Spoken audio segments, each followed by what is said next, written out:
We have an excellent program lined up for today. Thank you for coming. And these luncheons, which we do every year, are an opportunity to focus back on the overall strategy that we're pursuing as a region. Because what separates effective economic development organizations from all the rest is often having a strategy and being mindful of it and working regularly to advance it. That's very much what we're here today to do and what we're here this time every year to do. Every year we touch back on the strategy that we previously formulated with all of your help, and we move it forward. Last year, if you recall, at this luncheon, we discussed the 3 pillars of this region's economy: experience, service, and enterprise. Now, experience refers mostly to the tourism sector. They're the things that get people to visit us here. Service are institutions that exist for the people who live here. They're anchored by health care, of course, and they're the things that support all of us who live here, the population. And the third, enterprise, is all those individuals and businesses who could be anywhere, but they choose to be here: the manufacturers, the entrepreneurs, the professionals, science and technology. Now, the thing that unites and drives all 3 of these pillars is place, this special place that we live in. And the strategy that we're pursuing here in Warren County with EDC's leadership is to focus on the things that make this place great, especially our natural resources. A place-based strategy like we're following can and will catalyze growth in all 3 of these sectors. And I'm very excited that later in the program today, Jim Siplon is going to make a major announcement regarding this vision. And his announcement has to do with our area being poised to play a leading role in the emerging economy of natural resource protection. And of course, our keynote speaker today, Greg Tevin from Fargo, North Dakota. We couldn't be happier to have Greg with us. We looked all around the country for somebody who could articulate the vision that we've all been following and that we're trying to stay enthusiastic about here. Greg is going to tie all of this together around the concept of place-based development, which he's been very successful doing in Fargo. Greg knows about the challenge that EDC is leading all of us to meet. He has stood where we're all standing. He has seized on the inherent strengths of his community, and he helped formulate a real strategy there, a place-driven strategy that exceeded everybody's wildest expectations. And his efforts have earned Fargo Economic Development Awards, including a recent national award sponsored by the Walton family for having the secret sauce of economic development. And it's funny, when I talk to Greg, I hear Jim Siplon, and I hear definitely that phrase, secret sauce, from you, Jim. So, Greg, thanks for being here. But before we bring Greg up, we have a couple business items to attend to. The first is the change in this organization's leadership, the chairperson, which I mentioned earlier. EDC's incoming board chair is Melanie Weber. Melanie is a leader at Common Roots Brewery, and she's co-owner of Grow for Kids. Melanie, can you stand to be recognized?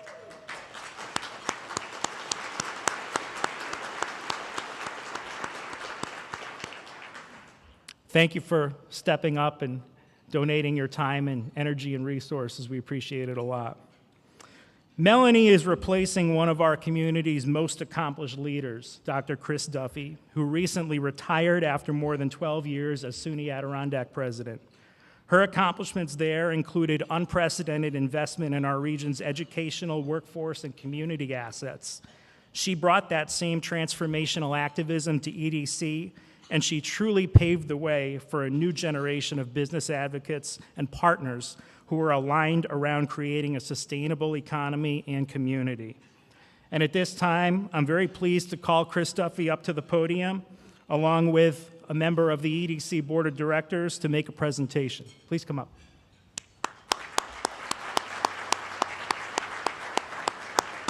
It's Sue Corney, ladies and gentlemen.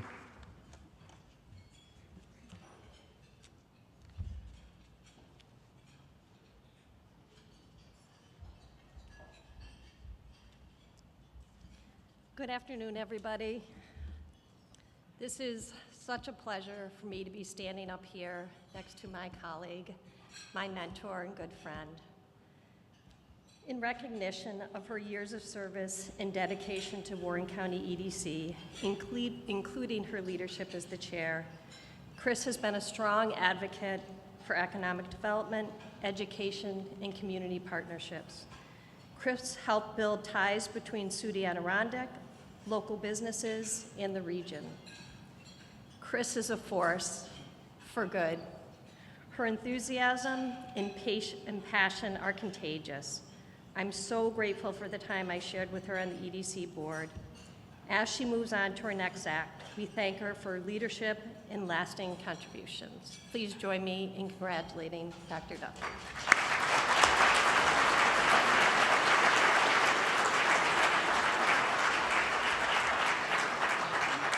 I bet you can't guess what it is. Picture of you. Yes! I'll help you. Picture of Jim. Even better. Talk about place. Take a picture of it.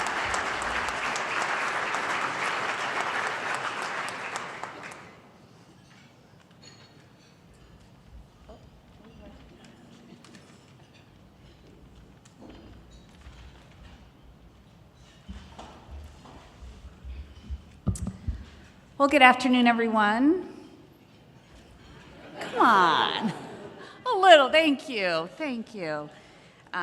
People keep asking me, how's retirement? I'm like, it's not hard. I had to get dressed today out of my retirement sweatpants. So, but it feels great to be around so many great colleagues and community members. So thank you for attending today. 12 years is a great run. I'm so proud of the work that I was able to help lead with a whole great host of people at SUNY Adirondack and in this community. But I do want to take a moment to honor President Ertz, who took the helm on July 1st, and I know that you will support her in the same way that so many of you supported me. So thank you, President Ertz, for being here today and for your leadership. And I would be remiss if I didn't just mention why EDC is so important, not only for the time that I spent on the board, but to all of you. And I heard the word sustainable, and I think that's the key word. We want to create long-term sustainable economy, and the EDC leads that in a very nonpartisan way, identifying and amplifying the complex and interconnected nature of our communities. It blends, the traditional attract and retain economic development with facilitating knowledge sessions like these, understanding the changing faces of the communities such as ours. Remember the demographic drought for a couple years ago. Infrastructure projects like the project recently in North Creek to allow for responsible growth, working alongside the municipalities and private businesses to address our emerging needs. EDC amplifies the assets. We talk about place. Look at this beautiful place that we get to gather in today. Our waterways, our healthcare, our education, and the living and playing places that attract and keep people in this region. So EDC is your partner in this place that will thrive with your support and guidance. I was honored to serve and and now I get to stand on the sideline cheering you all on in the benefit for all of us. So thank you very much, and thank you, EDC.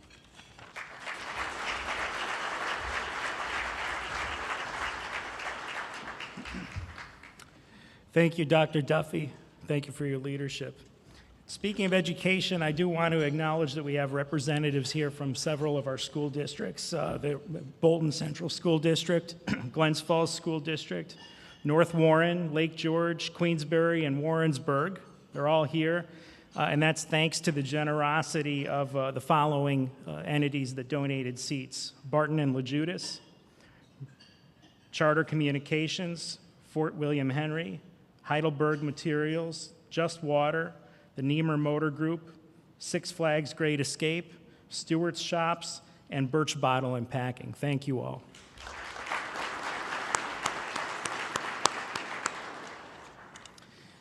On to our second business item. The purpose of Warren County EDC, first and foremost, is to retain jobs and advocate for the businesses that are already here.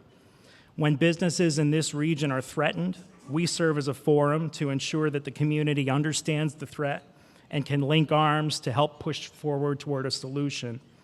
One such threat we're facing now is to community health centers.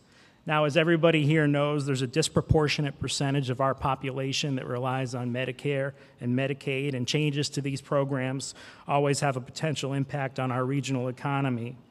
But another issue that is confronting our healthcare foundation, which stands to be impacted in a major way, is changes in the 340B program, and it involves primarily Hudson Headwaters and Glens Falls Hospital. And here to explain a bit more about that is the Director of External Affairs for Hudson Headwaters, Pam Fisher. Pam?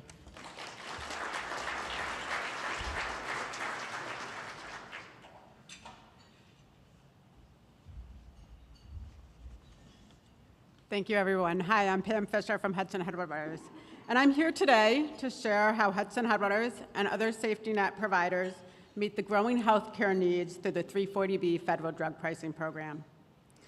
The name 340B might not grab your attention, but what it does for our community absolutely should. I want to thank the EDC for inviting Hudson Headwaters to talk with you today about this important program. When I first met Jim Siplon, now over a decade ago, believe it or not, he said something that he knows I have borrowed and repeated ever since, and that is, a community is only as strong as its education and healthcare systems. People choose to live, work, and raise families where they can count on strong schools and quality health care. At Hudson Headwaters, we provide that care for everyone, regardless of insurance or ability to pay. We're a nonprofit, federally qualified health center with over 1,000 employees and 26 primary care sites from Moreau to the Canadian border, a service area of roughly the size of New Jersey.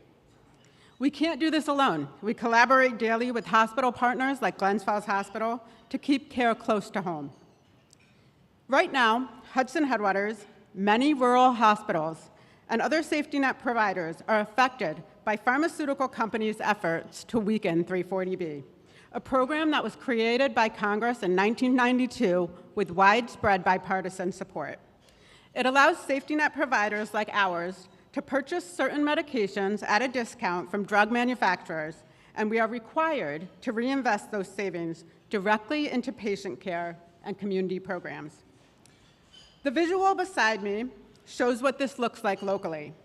As just one example, since 2018, Hudson Headwaters has reinvested $68 million of 340B savings just in building and facility investments, building a health center in Salem, opening a pediatric practice in Plattsburgh, and launching a PACE program, or Program for All-Inclusive Care of the Elderly, in Glens Falls that helps keep seniors safely at home for as long as possible.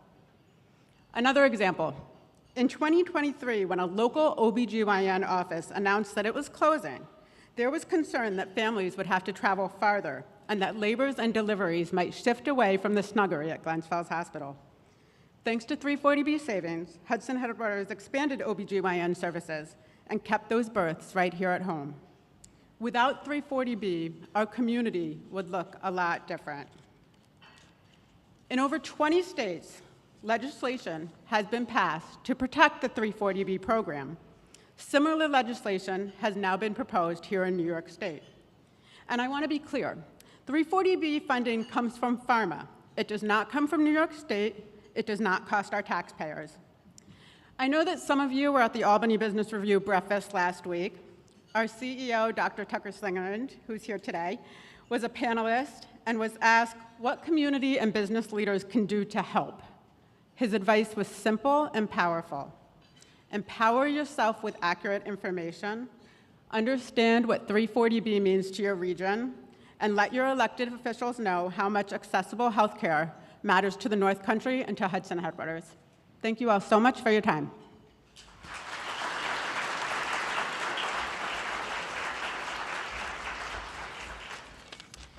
Thank you, Pam. As Pam said, let me emphasize one more time, please educate yourself on this issue and help your state legislators understand. Assemblywoman Warner, thank you for your support. We understand that you've had a bill for several sessions now. We appreciate it. I want you to know that the news is not all concerning and not all bad. In fact, it's mostly good. Jim asked me here to MC today, partially because it's been 5 years since the coronavirus pandemic, when I served as Warren County Administrator. During that trying time, we had a second unexpected misfortune befall this community, and that was the unanticipated death of Ed Bartholomew, who led this organization for many years. And as many of you know, perhaps the most significant initiative that Ed was working on when he passed away was the DRI, the Downtown Revitalization Initiative in Glens Falls. It is such a tribute to Ed that this dream is now coming to fruition. The DRI has involved a major commitment of energy, resources, and time. We're more than 10 years out from when Ed started this, and we're only now seeing it pay its full dividends. Its early accomplishments included public art and murals in SUNY Adirondacks Downtown Culinary Center. And then came Arrow Bank's dramatic campus renovations, JMZ's renovations to the Fowler Building, Downtown Social, Chris Patton's redevelopment of the historic American House on South Street. And over the past 2 years, the new Events Downtown Center was completed. Construction began on the former Incubator, Shooters, and Sandy's properties, along with a new 4-story mixed-use building, all by Bonaccio Construction. And with all this in motion, continued redevelopment by Chris Patton, Union Square, and others have begun along the same corridor. All told, a decade plus of planning, partnership, and perseverance are bearing fruit and producing a true revitalization of a long-neglected portion of the largest city in this county. Factoring all the new storefronts, restaurants, and apartments, including affordable units that have come online, the initial $10 million DRI award has yielded nearly $50 million in total development. This is something to be proud of. Thank you.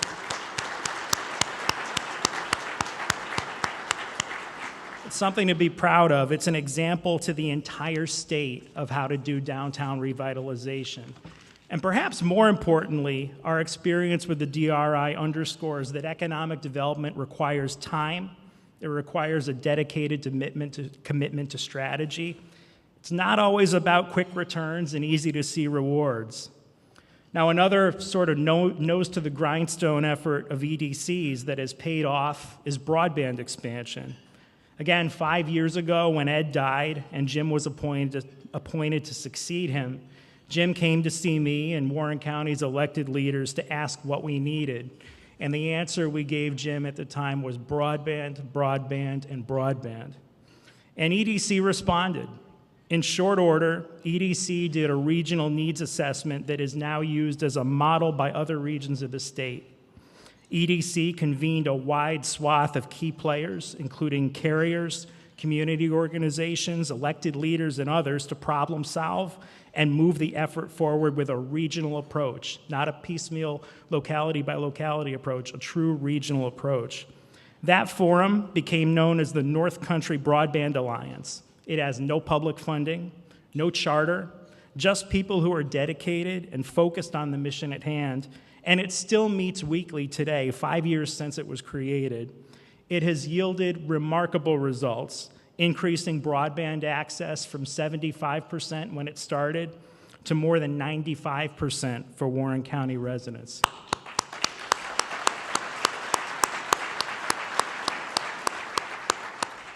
Now, EDC's other activities over the past 5 years include exciting developments in entrepreneurial programs, small business support through the county's LDC, and key infrastructure projects such as North Creek's first wastewater treatment system. We will hear from Jim later regarding some of these. My point in mentioning all of these today is not to take a trip down memory lane. It's to highlight for everybody in this room, whether you served with me back then in government or whether you're with me now in the private sector, that positive things are happening. There's real work to be done here. This region, unlike most others, has a strategy, and it's a good strategy. We've all got a part to play. We must have the active support of everybody in this room, and I mean everybody. If you're hearing this and thinking, not me, no, it means you. It means you. We need everybody. We can't have a future where we find ourselves clinging to ever small pieces of a shrinking pie. We can grow. We are growing. And when this region grows, every one of us and all of our businesses grow along with it. And with that in mind, I'm eager to introduce our keynote speaker. He's going to speak firsthand from his own experience about the importance of doing exactly what we're doing here in Warren County, and that's formulating a place-based strategy, leaning into it, putting every shoulder behind it, and making it all a place that it can be, the best place that it can be.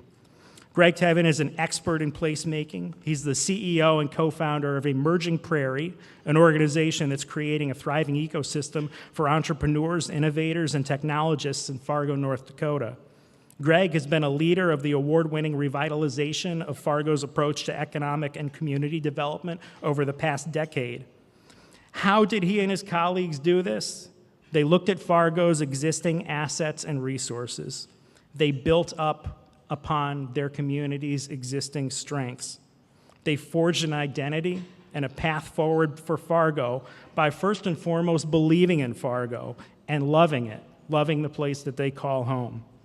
Greg is a fifth-generation North Dakotan. He holds a degree from the University of Minnesota, and he's completed Stanford's Graduate School of Business Social Entrepreneurship Executive course. He's happily married to an entrepreneur, and he's a father of 3. And I'd like to, at this time, play a short video showing a little bit about what Greg is all about. I think the secret sauce of Fargo is the spirit of creativity, of wonder. It's a town where you can make something happen. If you're creative, a maker, an entrepreneur, you're one conversation away from someone who might be able to help an idea come to reality. The secret sauce of Fargo is the creativity and ingenuity of the people who are here and who are coming here and making cool things happen that they want to see and how they support and try to grow the city that they want to live in. People in Fargo are hardworking, they're focused on the community, and you will see a level of community good above personal interest everywhere you go in Fargo. What I love about people in this region is they don't answer the question who, they answer the question me. I can solve the problem. My school needs this, well we should do that, or we want to do this, well I can contribute to that. People sometimes associate ruralness with lack of progress, which just isn't the case. We have some of the premier healthcare systems for serving rural communities. We have some of the premier educational systems serving rural communities. Microsoft's second largest campus outside of Redmond, Washington is here. We have a convergence of 3 things coming together: agriculture, energy, and technology.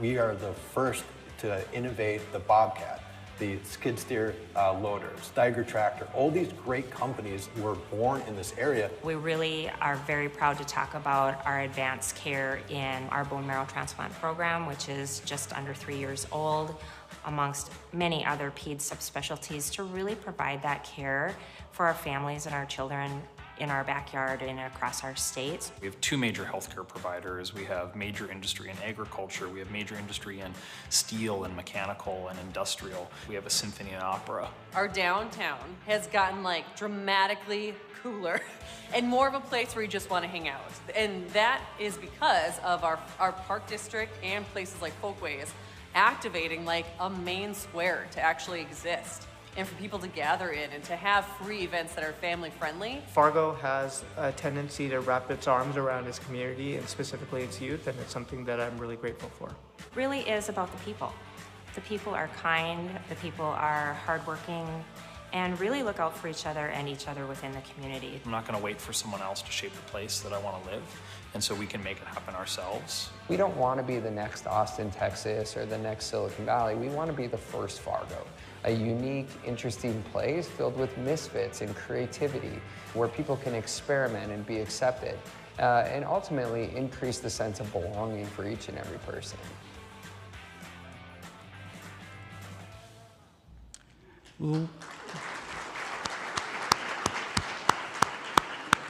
Ladies and gentlemen, Greg Tevin.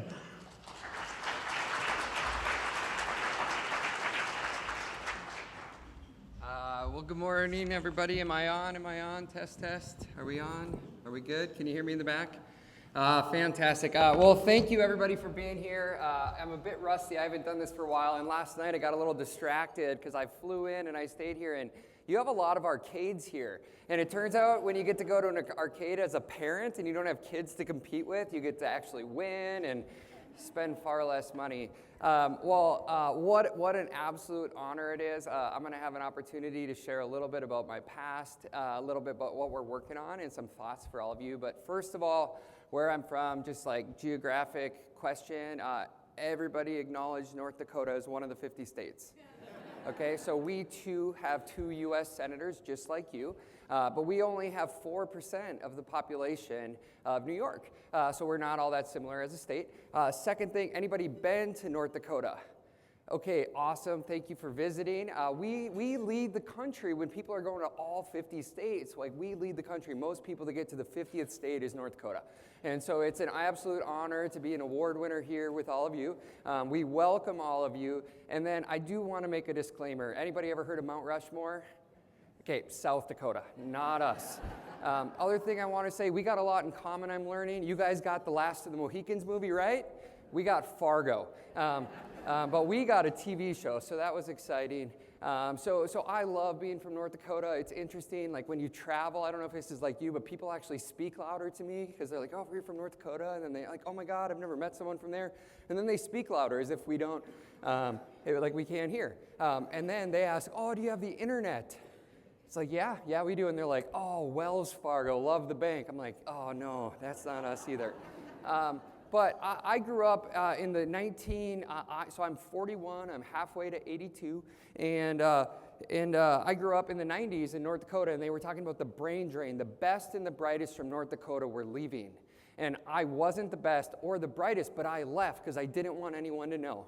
And they went, we had a declining population. So from 1930 to 2000, we were one of the only states with a declining population. And they went to these researchers, these Ivy League folks. Anybody know an Ivy League person? Like we should get their autograph or something. But they went and said, what should we do with North Dakota? Declining population. And it was in the National Geographic. They said, give the prairie back to the buffalo. And I am convinced I am a victim of geographical bullying. How can a place elicit such response? But that's where I'm from, and so I couldn't wait to leave. I went to the University of Minnesota. I did a dorm room startup, and then I burned out, and I wandered around the world on a quarter-life crisis. Anybody get one of those? Yeah, it turns out the midlife that I just went through is way worse, but Zoloft is amazing, and that's an anxiety joke, but I got some in the car if you need some. But I got back, and I got a full ride to go to graduate school anywhere I wanted in the world, so through the Rotary Foundation. Any Rotarians here? Thank you for your service. 4-way test, not easy, but I have passed it once. But I got back, and I had to wait for a year, and I ended up working for this guy, Doug Burgum, and he had built a company called Great Plains Software. Anybody ever use Great Plains Software? All right, good. That tells me you've been around for a while. Had a few birthdays, and he was reimagining downtown Fargo, so I was going to work for him. And I started to realize I wanted to create the community I want to be part of. So 11 years ago, I stood on a stage like this in Guernsey. It's one of the islands off the coast of France. And I made this big commitment on how you could create the community you wanted to be part of. So I want to give you a little update how that's going. So the test I thought is if I wanted to create the community I want to be a part of, there was 4 things I needed to focus on. Create world-class experiences. How do we be the first Fargo? We didn't want to be the next Austin, Texas, or the next Boulder, Colorado. We wanted to be the first Fargo. The second was infuse the arts. Infuse the arts in everything we do. The third was connect people, share friends, get people off to a great start. And the last one was be radically inclusive. How could we take Fargo and make it the most inclusive place we could be? And the results after the last 11 years have been absolutely transformational. North Dakota is now one of the youngest states in the country. Our average age is about 35.7 years old. Why? 2 key factors: world-class public education and world-class healthcare. The 2 things that bring people to our state are great colleges and universities and great healthcare. You all have that same opportunity. What are you doing to encourage your teachers, to thank your nurses? How do we be great customers? Now, as a parent, I think, God, parent-teacher conference, another reflection of my self-improvement opportunities. But we have an opportunity to do that. This is from an event where we had an e-commerce conference in the middle of a mall. The mall was dying. Turns out you don't even have to rent it. You just use their storefronts. There's no distractions with people. But we've built an e-commerce community. Then we started to have events where we just thank people. We have a fundraiser once a year called 1 Million Thanks. We give out awards and we celebrate people in our community. We tell our CFO it's a fundraiser because we lose like $100,000. We forget to ask people for money. But we celebrate our entrepreneurs, and we make it interesting and exciting. We have a TEDx event. It's one of the largest in the country. We've had hundreds of speakers, millions of views. We got 2,000 people there. And we don't just get people from the state. We get the Lamoureux sisters who won gold medals, or the president of Microsoft, all these folks, the power of an invitation to gather. And then folks like this for the last 11 years have been making, that's one of the guys in the middle, he was on that video. His name's Joe Burgum. He runs the largest farmers market in our community. Over 100,000 people show up every summer to this farmers market. But what I find interesting is the start of all these projects. It's like everybody in my community appointed themselves a devil's advocate. It's like, we're good on those. It's like, I have to take it upon myself to tell the young people why it won't work. And I realized, like, imagine if somebody would have told that author, J.K. Rowling, like, I don't think you should write that first book. Think about how many times she was denied until she gave us Harry Potter. But yet we all hear ideas. And I want to challenge you, when somebody comes up to you with an idea, look for the reasons why it can work. Believe me, there's bankers out there that'll tell us why it's not bankable. But we all have an opportunity to support great ideas. The other thing that's happened in North Dakota is we've become a very wealthy state. We now have the 49th largest sovereign wealth fund in the country. It's called the Legacy Fund. It's a $12.5 billion fund that the state taxes itself on oil and gas revenue to reinvest and reimagine our community. And North Dakota is an incredible place, and the results speak for themselves. And then one of those entrepreneurs, and I love entrepreneurs. How many of you know an entrepreneur? And okay, good. It's like you need a self-help group to like support people that live with them. I do. But entrepreneurs are incredible because they dream of the possibility. You know, when I think about our artists, when I've learned about your community, I'm just blown away. I got to go by the shirt factory last night. Has anybody ever been to that place? I'm just going to go out on a limb and guess that guy or gal's guidance school counselor didn't say one day you're going to build this collaborative with 100 artists and 4 stages and murals and containers. And I went by there going, oh my God, I want to live in a place like that. The power of imagination. I always believe entrepreneurs drive our economy, but our artists drive our creativity, and they give us a hint into the future of the world. And our artists know where things are. And I want to challenge each and one of you to be an advocate for the arts. And I'm not asking a musician to play at one of your events for exposure. I'm asking you to pay them, to vote with your checkbook, vote with your feet, show up, encourage them. I was with Susan last night where I heard stories of her launching artists and supporting them. And we all have an opportunity to do that. I think communities like this can win with the arts. I don't get art. I got my first B in my life in an art class. I still don't get it. But I know it's important. And I know when a community has great public art, it's a signal of openness and inclusion. So I'd encourage you to think about that. So then a few years ago, I got one of those key questions. You know those questions you get where you're like, I can't get it out of my head. And there was this guy, Barry Batchelor. He's from the great state of New York. His mom was a Rockette. His dad was a pilot. Both were pretty disengaged at the home, so he grew up on the streets of New York City. And he wanted to go to a place where he could afford education. And he found North Dakota. And he came in the 60s. During the space race, and he built several companies. One was, he put the first computer chip on a tractor. He sold the company to John Deere. Now he sold one to AGCO, which is the 3rd largest equipment organization. And at one of our community events, he asked me, Greg, what is our community's major? And he's an engineer, so he said, what do we have a right to exist in? What matters to the world? And what do we actually have a chance to experience and to actually win at? And so I got together with Barry and a college kid we brought him with, and we got another entrepreneur, and we started to dream what was our community's major. And we started to enjoy alcohol. And so now I'm no longer able to go to dinner with Barry after 8 p.m. because there were some rough mornings. And we were filled with terrible ideas like a robot parade. Who wants to go to a robot parade? I don't really know. But then we said it's got to be advanced technology in agriculture. And so it came up with this idea of Grand Farm. What would happen if we created an independent, neutral platform that collaborated to support growers, that engaged early stage companies, the academic organizations, the established organization, policymakers, to solve real problems for real farmers in agriculture.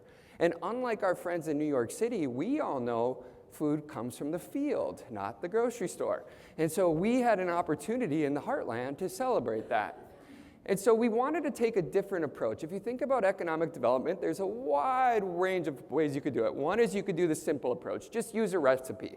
Do A, get B, make some calls, try to get a phone center or call center to come, whatever. The second is a complicated model. How do you send a rocket to the moon? What is the formula? How do you do advanced things with a formula? The third was complex. Anybody tries to raise a child? Like, I had 3 kids under 3. It's obvious why nobody encouraged me to do that. But it's complex, multiple inputs. I don't know what's working. Often I know what's not working. But then there's the chaotic approach. Like, has anybody ever been to like India? Or you like try to go through traffic, you're like, how does this work? Or maybe you spent some time in Vietnam and you see this, but like chaotic strategies. Or I've been told in the summer, if you go down this main drag, you guys get to experience it like every day because millions of people are coming here. So we tried to take a complex approach. Not out of a textbook, but what if we did a bunch of things and tried a bunch of impact to see what could happen? And so it started to work. In 2017, we launched this idea of an advanced technology in agriculture.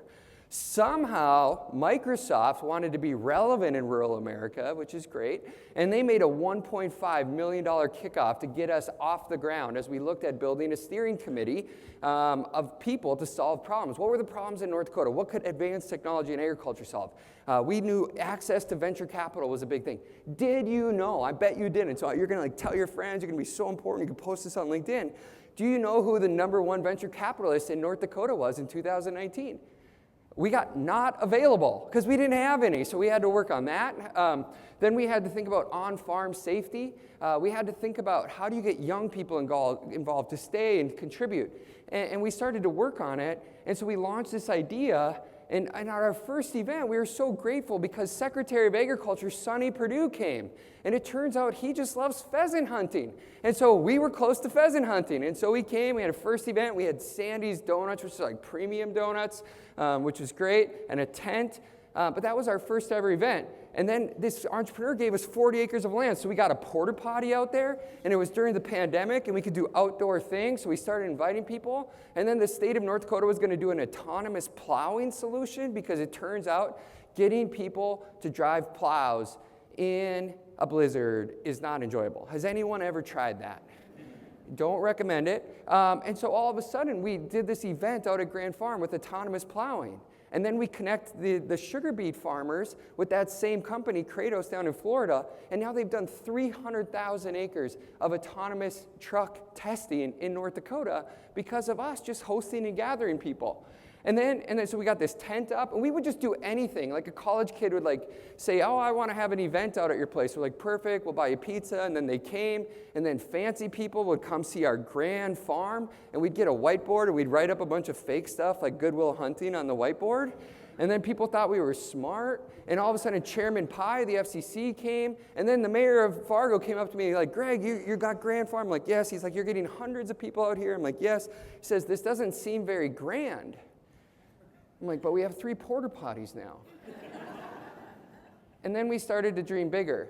And during the ARPA funding, the American Rescue Plan Act, or whatever that was, somehow the legislator thought that they should give us $10 million for COVID response to build a 25,000 square foot facility at Grand Farm. We bought 140 acres of land. Here's the grand opening. We had balloons and like famous people.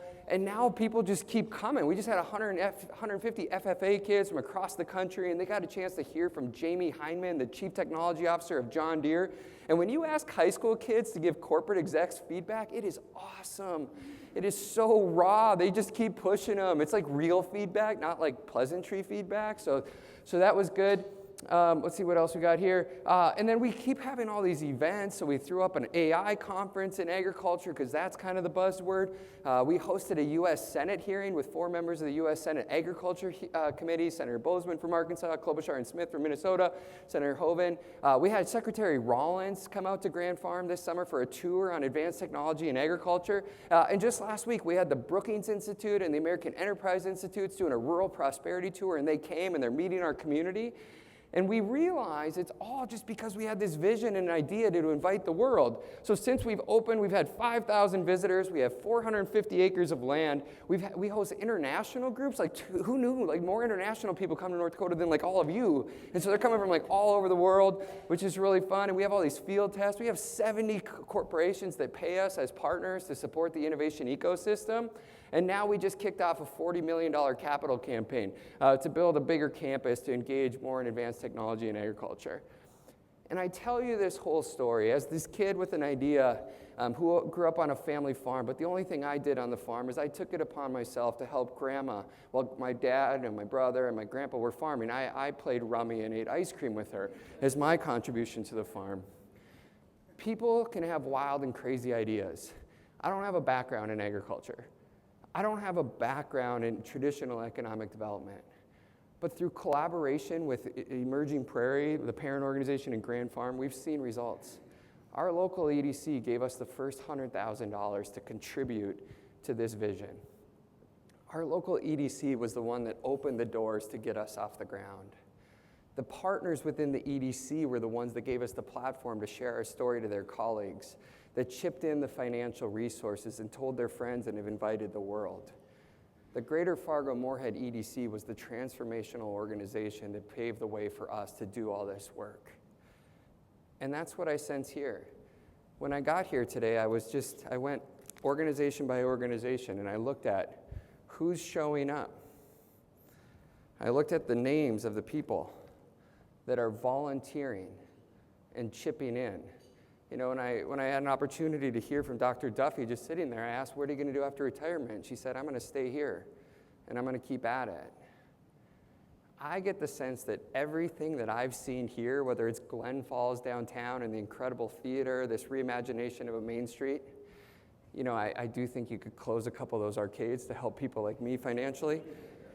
But there's 3 things I'd encourage you to think about as you build your own story. Oh, one other thing is like we've raised like $170 million of federal grants. Like that was pre-Doge money, so who knows what it'll end up at. But we've won nationally competitive National Science Foundation grants, Economic Development Administration grants, USDA grants, because of this vision of solving real problems for a real audience, in this case farmers, and collaborating and building partnerships. So 3 things I'd encourage each and one of you to do today. One is declare your major. Every region that declares the major does better, and I believe the bolder, the wilder, the stranger than ever. One time, Barry, the founder, were having one of those coffees, and he just got back from the dentist. Anybody got pain meds after the dentist? So he got those, and I don't know what he was on, but like I liked it, and I kind of wanted some.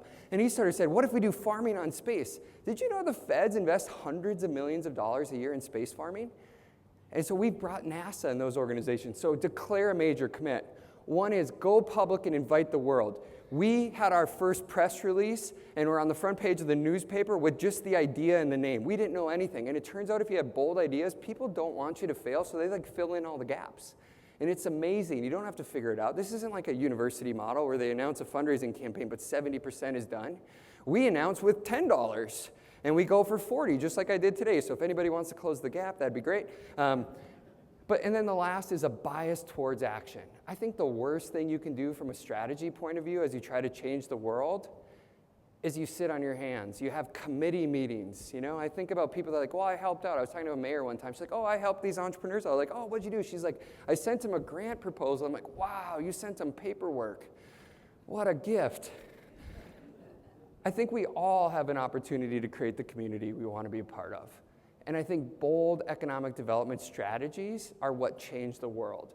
I'm proud to be an American. This is like a country where you can declare bankruptcy and start over. It's possible. So we don't need devil advocates. We need to support our artists. And the last thing I'll say is back to our grand opening of the Grand Farm.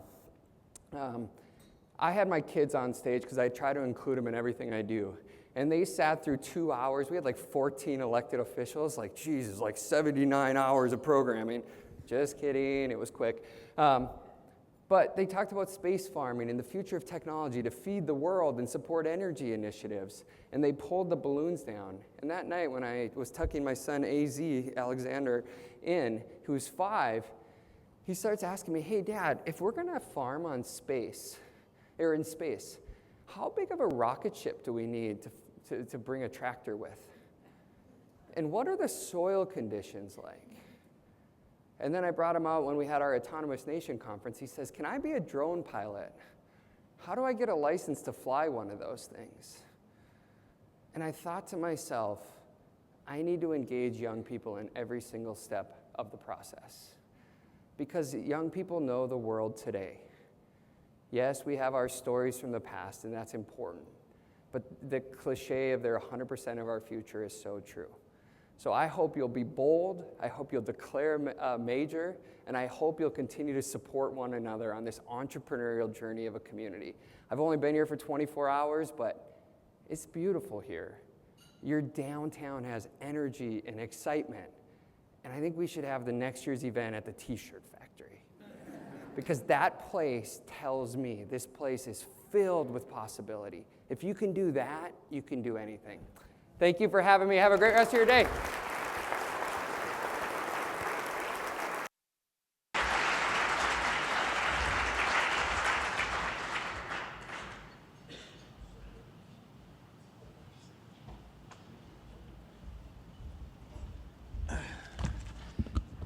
You know, I love a good podium, and so I never miss one.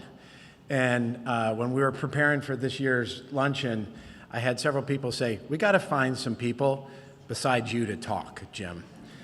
And we went out on a quest over the entire country to find somebody that would be energetic, that would help us see things that were possible here, but maybe not that we would have come up on our own.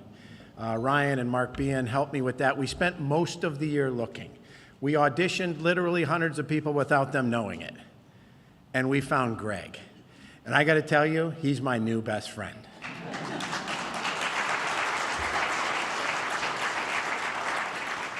This is somebody who still has the zeal for what it takes. And it reminds us all that this is not some game for others or something for the future. It's not, we are not past our ability to do it. He's in it. You know what else? He tells me that we're on the right path without even knowing it. We have kids from most of the school districts in Warren County here today, and we wanted to get them all. We're still working to get them all.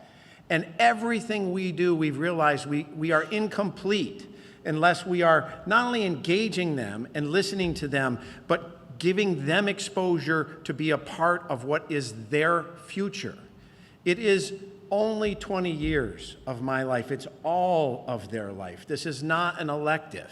We've got to figure out how to capture the energy that is there, the ideas that are there, and we not only want to keep them, we want to bring more of them here. And if they can see more of Greg, I'm hopeful that we can be more for them. And I want to thank all of you students who took time out of your day to join us today.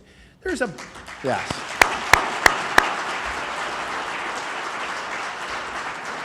There's a bunch of important things here that I want to touch on that are going on, mostly so you're aware, but it's really not where we want to spend the most of the time. Our strategy is threefold. You probably get tired of hearing about it, but we're going to keep going at it because it has to underpin everything that we do. For as long as this place has existed, the first third of our economy has always been based on people coming here who don't live here. And there's a whole world there that we can make even better. And right now, we're really focused on some really important things about how that can be better. We want the tourism economy here to be robust. We want it to support a living wage for more people. We want it to be year-round. We want to figure out how to leverage the interest in this place for greater things, not only for the visitors, but for the people who live here. And one of the things we've engaged in, which has been hot, is this idea of, should we spend money that is earmarked for tourism on investments that will grow the pie? And I'm going to tell you, the EDC is always going to be on the side of whatever it takes to grow the pie. whatever it takes for us to create an even bigger share of what we already are. And in North Creek, for 30 years, they were trying to get a wastewater system. And the EDC invested themselves, along with others, in this most recent effort. And over 5 years, Chuck Barton, I see you out there, my friend, who was literally instrumental in this, we put ourselves right in the middle of one of our smallest communities every week, still there every week, trying to both understand what would it take to make something like that happen and then get it across the goal line. There's a wastewater system being built. After 5 unsuccessful elections to create such a district, it has been created and it is in motion right now. As soon as it went into motion, some interesting things happened. Keir Weimer bought what was the old Copperfield Hotel and started a $12 million renovation to take something that had been moribund for a decade into an asset that would immediately deliver value. It will open later this year. A developer named David Kronheim, who has a multi-billion-dollar portfolio of properties across the United States and the world, but who loves skiing at Gore, started buying property and has already begun developing them. One is a distillery which faces the ski bowl, where Orda is making a $25 million investment in a new facility that will be even more instrumental in creating connection between the town and that asset. What does all of this mean? It's designed to create a year-round tourism season there that will complement their winter tourism season, to expand our tourism market. What did it take to do that? It took us engaging in things that maybe we wouldn't have been engaged in before. It's important. It's delivering value. I'm proud that we did it. We're going to do more of it.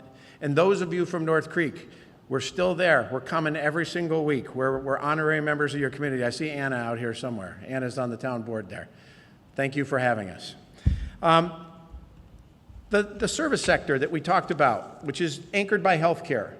Last year, I took a little bit of heat for giving Glens Falls Hospital a pretty much open parameter that took us past our deadline to talk about the launch of their campaign for a new emergency room. I don't care about taking the heat. It was the right thing to do. There is no more important asset in our community from a business standpoint than Glens Falls Hospital, the leading employer north of the chip fab.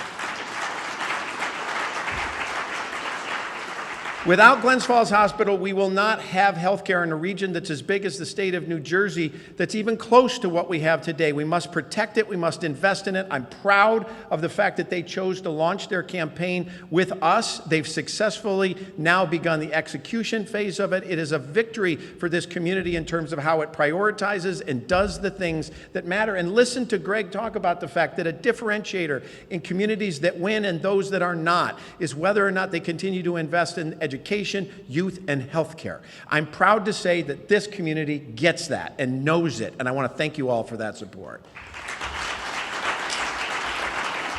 Recently, Glens Falls Hospital was reasserted as a magnet facility, which is a very difficult thing to get. And if you put that together with Hudson Headwaters and all the expansion that they've done, we are literally a growth engine for the thing we need most. We're one of the oldest places and one of the oldest places in America. We got to start by taking care of the people who are here. We got to protect the institutions that we have. I heard that call to action from Pam, but I got to tell you, I want to amplify it. Any change to 340B represents not just some kind of political thing between pharma and healthcare. It represents an existential risk to the undercurrent of how healthcare is delivered in a region like ours. I cannot imagine what it would be like without those 26 healthcare systems that are throughout the park. When you go to a community, there are really 2 or 3 things that define whether it is a community or it's a collection of houses. Does it have what was a Glens Falls National, now Arrow branch? Does it have a Stewart's? And does it have a Hudson Headwaters clinic? If it has those things, it's a place. It's a place that can be invested in and grown and developed. It can be a place that works for the people that are there. We must stand with Hudson Headwaters on this, not just because they're a leading employer and not just because they're on my board, because it matters to every single one of us, and we're going to continue to advocate for it, and I'm going to look to get every one of you engaged in something that matters to us all. We cannot operate without them. Thank you for being here. Well, that takes us to the last part of our strategy, though. Our last part of the strategy, if the first part is other people's money and the second part are the things that deliver services to us, what's the third part? And remember that I'm a manufacturer. I'm a guy who's built factories, probably the last guy to build a factory here. I know that sector. I know we want to continue to support the legacy ones that exist and bring new ones here, but I also know that that is not the path by itself that will take us to where we need to be. It does not attract young people. It employs people whose median age is even older than our median age. It does not grow our median income. It does not add surface area to our economy from what we already have. We have to think about what we do beyond that. And we've chosen two paths to begin. I want to recognize Bob Bullock, who is here sitting at the head table, who's been leading quietly Startup ADK's programming at SUNY Adirondack for the last several years when he's not in the prison, delivering services to prisoners who are about to be released to get them educationally ready to reemerge. Bob's joined the EDC team, and together he and I are embarked on a path to really grow the entrepreneurial sector that we have here. We're still in the imagination stages, and we're looking to get as many people involved, but we'd like to create something that goes along with Startup ADK that looks like Scale-Up ADK. I want to recognize the LDC members of the board. There are a number of them here who've decided that they're going to move past some of the very limited things they've done for the last 20 or 30 years and begin to aggressively invest in things that will expand our entrepreneurial resources, to bring the people that Greg's talking about and to those that are already amongst us to support them. I'm not sure we have all the right ideas, but we got a lot of great ideas, and we'll be looking to engage many of you as we look to build that out. And there's a final idea that we launched on this stage 2 years ago, where we looked out at that lake and we said the thing that we literally all share, that unifies us all, is not only that lake, but everything it represents. The Adirondacks, the hundreds of bodies of water that are like it, just the investment in what is the Adirondack Park, the largest preserved property that is not federal land in the United States. And how do we turn that not into a tax, but into an asset that produces enterprise? And I brought Marty Schmidt here and John Kelly here, and we started to talk about how we could take the science that's been developed around this lake and turn it not only into science that supports this lake, but turn it into something that would generate knowledge, that would create industry that does not exist today. And then I started meeting Greg and looked at the audacity of what he's done in Fargo, where he literally planted his flag and said, we will be the agri-technology hub of America, and we'll just go make it happen. I thought, what are we waiting for? The politics will never be right. Every moon will not be aligned. But I can tell you, and I'm here to announce today, that we are moving forward with this vision. Last week, we met with some of the key stakeholders in that. Marty Schmidt was again there representing RPI, Dr. Schmidt. John Kelly, Dr. Kelly, who represents not only RPI as their board chair, but he is the chair of the Lake George Association and literally the father of AI as we know it, who's one of us.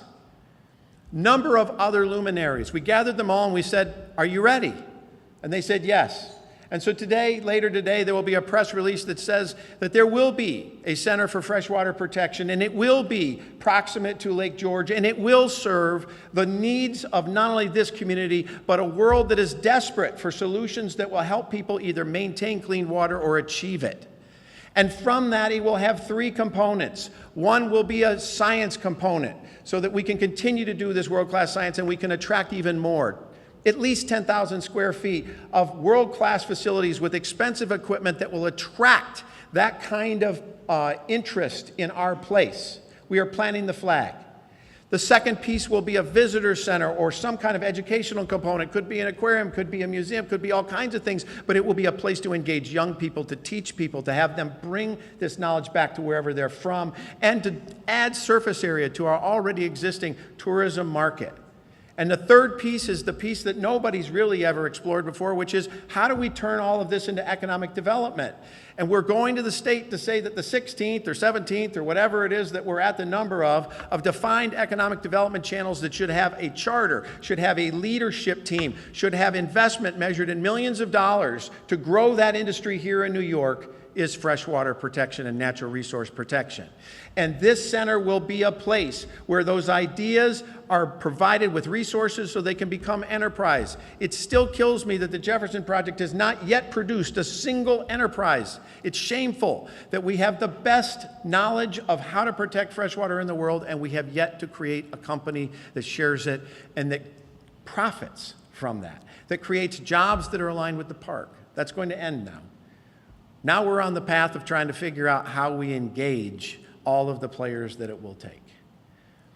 There will be a formal press release announcement made later today. I think Ryan will help us launch it. We've already lined up a lot of press to talk about this because there's a lot of people that are interested. Greg asked, what is our major?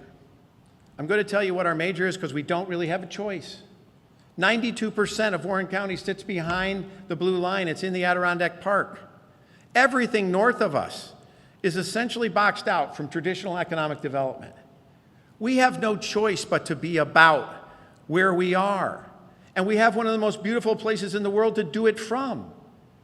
Our major is protecting that and figuring out how to add that to the texture of the rest of our economy and the rest of our sustainable community for generations going forward. Today we start on that audacious journey. You were here when we talked about it 2 years ago. You were here when we launched on it. I hope you're here to keep me from being fired for doing it.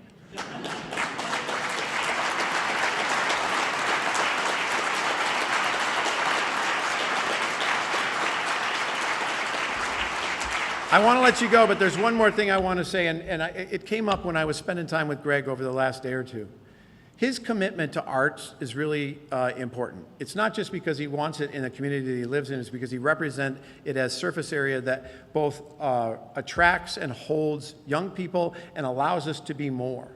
We have a spectacular arts and cultural scene here, but that is also one that needs support. And I see John Laffner here from the Hyde Gallery. We've engaged all of the major arts and cultural organizations in coming together to figure out how we can better support them, because they are an important element of the soft infrastructure that will both define and help us grow this particular place. I want to thank you, John, for coming to something that is not a typical thing for somebody who leads an art collection like you do, but who recognizes its instrumental place in our economy. And I want to make sure you understand that that commitment that we talked about, we're going to make happen this year as well.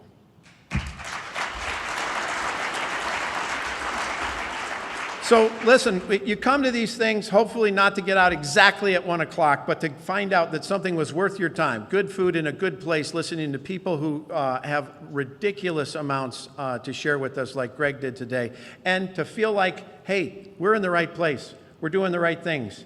And I got to call on you. We're not done asking for more from you. I need more people to engage in this idea. There will be advisory groups. There will be people where we're trying to simply gain input. We need... Listen, let me be frank, too. We cannot lean solely on Warren County, Glens Falls, and Queensbury to pay for this. The business sector of this community has got to understand that we are protecting what is us and growing it for the next generation, and we're going to need more of it to do these things. This is not going to be done for $500,000 a year. I don't know what the price tag is, but I know it's worth it. I know that this place deserves to win. I know that that lake deserves to be protected, and I know that the knowledge that goes into it deserves to be shared. And whatever that costs, we're going to work on it together, but I'm coming. I'm coming to ask you all to participate in that process with me, whether it's with your time, your talent, or your treasure. We're going to do this together. Thank you all.